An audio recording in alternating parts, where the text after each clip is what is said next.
Hi guys, good morning. मैं Rahul sir. आज हम आप लोग को कक्षा 12 के लिए लेकर आए हैं। महत्वपूर्ण निगमन हमारा चल रहा है, उसी की श्रेणी में दूसरा पार्ट आ रहा है, जो कि डेरिवेशन इम्पॉर्टेंट नहीं, महा इम्पॉर्टेंट है। तो इस डेरिवेशन का नाम क्या है? वैद्युत द्विध्रुव के निरक्ष पर उत्पन्न वैद्युत क्षेत्र की तीव्रता। तो फिर वही सवाल, आपका पुराना सा सवाल है कि सर ये वैद्युत द्विध्रुव क्या होता है? तो वैद्युत द्विध्रुव भाई कुछ नहीं है, दो बराबर तथा विपरीत आवेश यदि अल्प दूरी पर रखे गए हों तो इसी को हम लोग क्या बोलते हैं? वैद्युत द्विध्रुव। कहने का मतलब क्या हुआ कि दो बराबर और विपरीत आवेश अल्पतम दूरी पर स्थित हो तो इस प्रकार बने निकाय को वैद्युत द्विध्रुव कहा जाता है। तो यहाँ पर हो गया मेरा माइनस क्यू और यहाँ पर भाई क्या हो गया? Plus Q. चलिए देखिए, अब इसके बीच की दूरी बताइए कितना होगी? 2L होगी, बताया गया अभी आपको, ध्यान से देखते रहिए।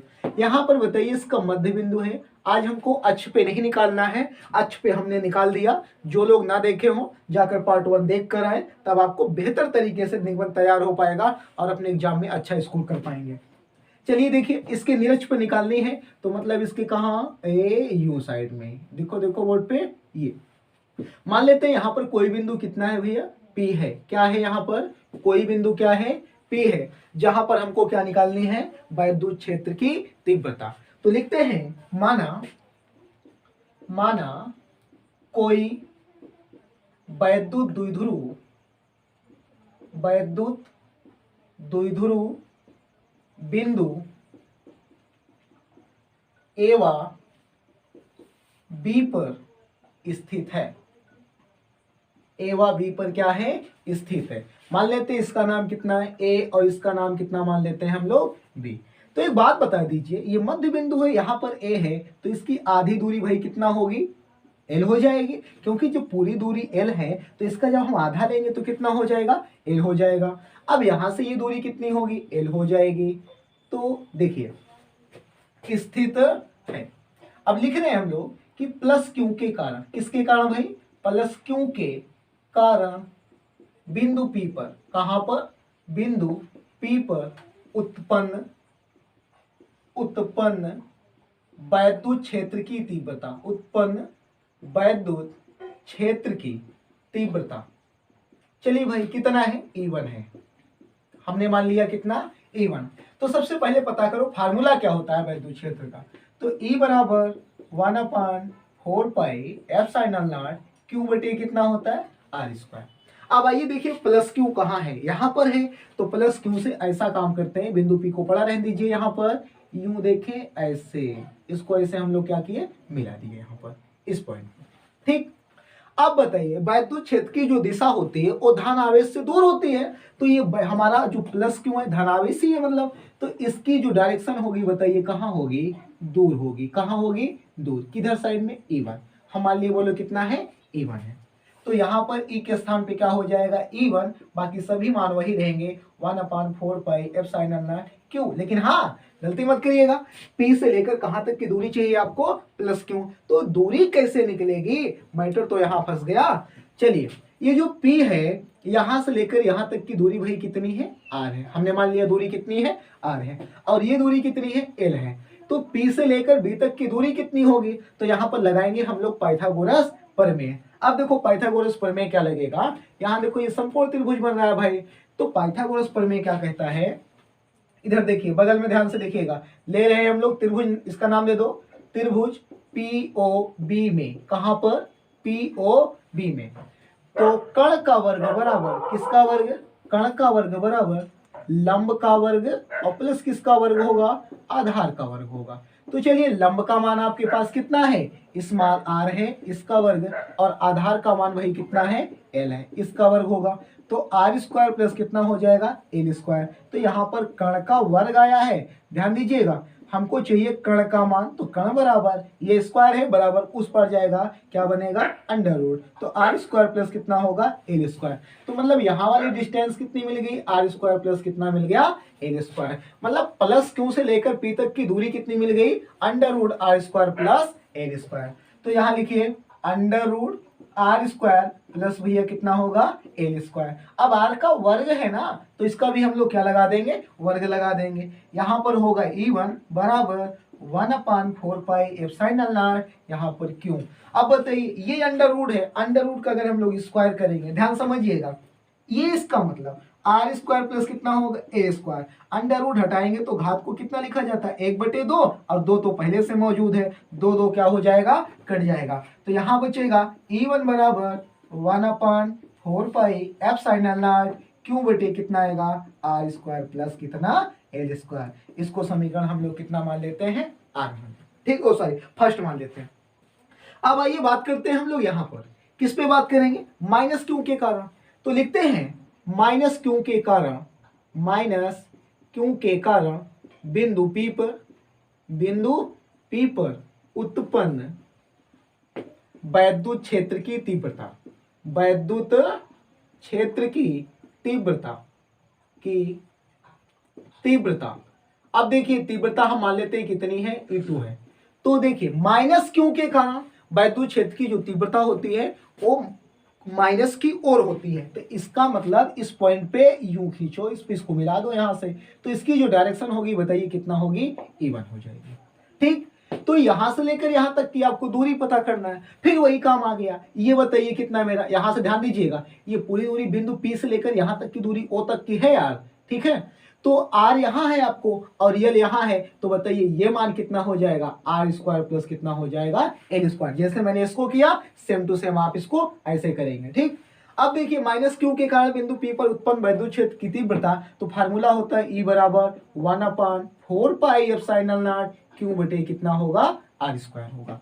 जहां E है E के स्थान पे अब क्या लिखेंगे E2 लिखेंगे बराबर 1/4πε0 क्यू। देखिए यहाँ पर हम लोग वैद्युत क्षेत्र की तीव्रता के सूत्र में आवेश का मान चिन्ह सहित नहीं रखते हैं, ध्यान दीजिएगा, चाहे प्लस हो चाहे माइनस हो हमेशा हम लोग प्लस ही रखेंगे। यहाँ पर आ रहे हैं मतलब ये कि ए से लेकर पी तक की दूरी, मतलब यहां से लेकर यहां तक की दूरी बताओ कितना है under root R square plus कितना है एल स्क्वायर, ये बताइए कितना है स्क्वायर। तो E2 बराबर बनेगा 1/4πε0 क्यू बटे अंडर रूट, फिर वही काम यहाँ वाला काम आ गया बच्चा, तो यहाँ वाला काम आर स्क्वायर प्लस कितना होगा एल स्क्वायर। इसको हम लोग इक्वेशन नंबर कितना मान ले रहे हैं 2 मान ले रहे हैं।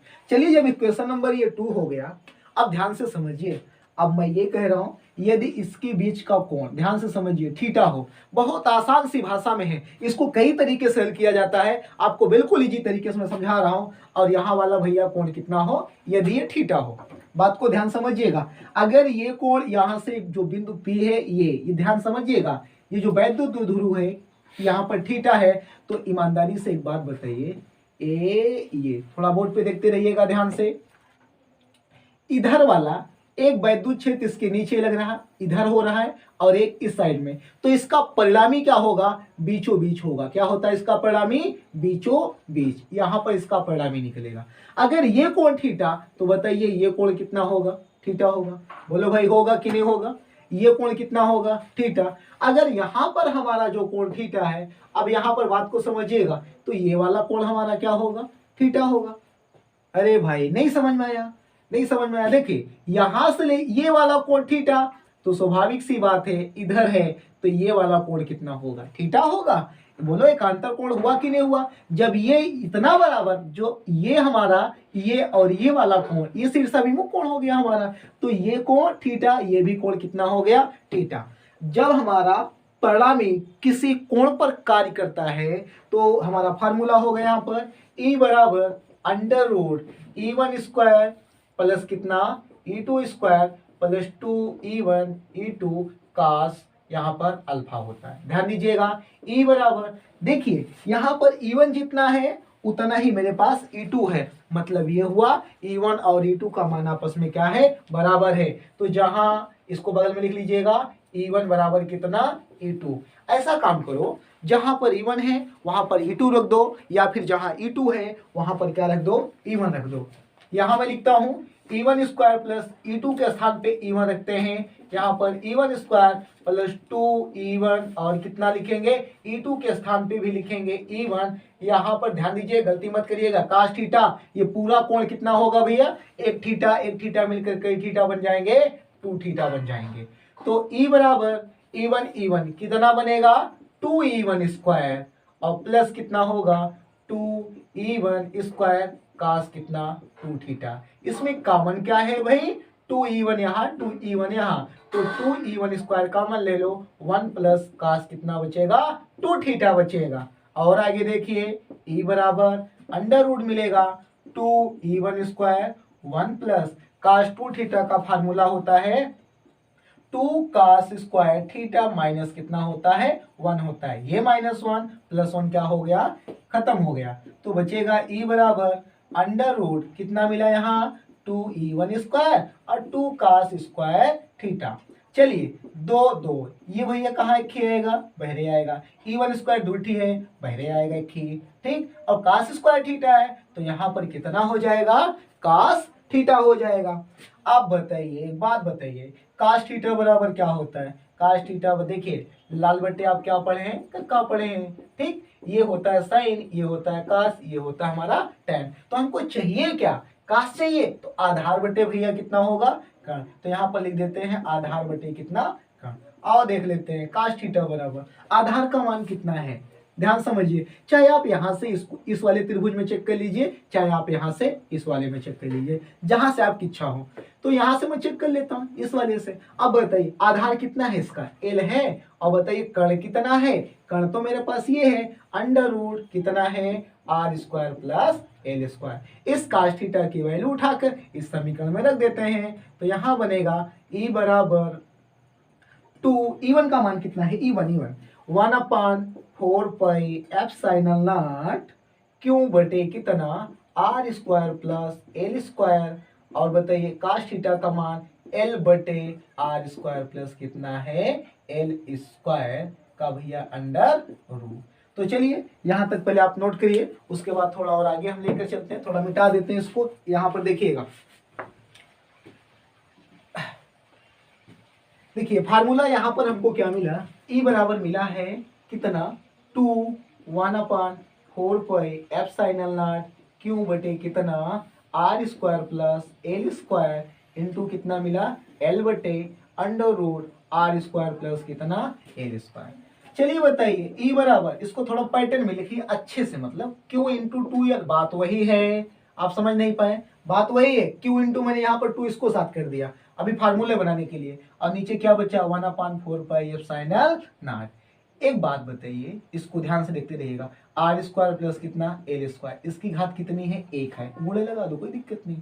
अब बताइए R square plus L square, थोड़ा अंडर रूट को अच्छा नहीं लग रहा है, इसको 1/2 लिख सकते हैं क्या, हम लोग लिख सकते हैं। ये बनेगा E बराबर कितना, अब पढ़ें Q इंटू 2L, इसका मान क्या पढ़ें P पढ़ें, क्या पढ़ें P, ठीक। इसका फार्मूला P बराबर Q इंटू कितना होता है 2L, यहाँ क्या बचा 1/4 पाई एप्सिलॉन नॉट। अब इसके बटे ध्यान से देखिएगा, एक घात यहाँ है 1/2 यहाँ है, तो 1 प्लस 1/2 2 एक अन्ना 2 1 3 बटे कितना हो जाएगी 2। तो यहाँ पर लिखते हैं R square plus L square, घात कितनी हो गई 3/2 हो गई। अच्छा एक बात बताइए, ये जो वैद्युत द्विध्रुव है बड़ी अल्पतम दूरी पर है। अरे भाई ये 2L बहुत छोटी दूरी है, जब 2L छोटा है, ध्यान समझिएगा 2L क्या है छोटा है, अगर मैं बात करूंगा L क्या होगा, L तो क्या होगा और छोटा होगा, L क्या होगा और छोटा होगा। अच्छा बात करूं L स्क्वायर होगा, ये तो महा छोटा होगा। बोलो भाई समझ में आया, ये तो बहुत छोटा होगा। जैसे मैं कह दूं, अभी ध्यान समझिएगा, ये 0.5 है, ठीक है। अब इसका वर्ग करो 0.5, बात को ध्यान समझिएगा, 0.5 लिखा, अब मैं 0.5 का मैं कह रहा हूँ वर्ग करिए, तो बताइए इसका मान छोटा आएगा कि नहीं आएगा, मतलब जो मान कम है अगर हम उसका स्क्वायर करेंगे तो मान और कम आएगा कि नहीं आएगा, मतलब एल स्क्वायर महा छोटा है। अर्थात कहने का मतलब क्या हुआ, अर्थात एल स्क्वायर क्या है भैया नगण्य है। नगण्य का मतलब क्या, त्याज्य है, छोड़ने लायक है, छोड़ दीजिए इसको। तो यहाँ पर क्या बचेगा E बराबर 1/4 पाई एप्सिलॉन नॉट P बटे यहाँ पर आर स्क्वायर एल स्क्वायर खत्म हो गया, घात बची रहेगी 3 बटे कितना 2, ये 2 से 2 कट गया, तो E बराबर 1/4 पाई एप्सिलॉन नॉट P बटे कितना बचा है आर क्यूब। यही हमारे सूत्र का क्या है निगमन है। तो ठीक, अगर आपको वीडियो समझ में आया हो तो ठीक लाइक करिए, चैनल को सब्सक्राइब करिए। Thank you.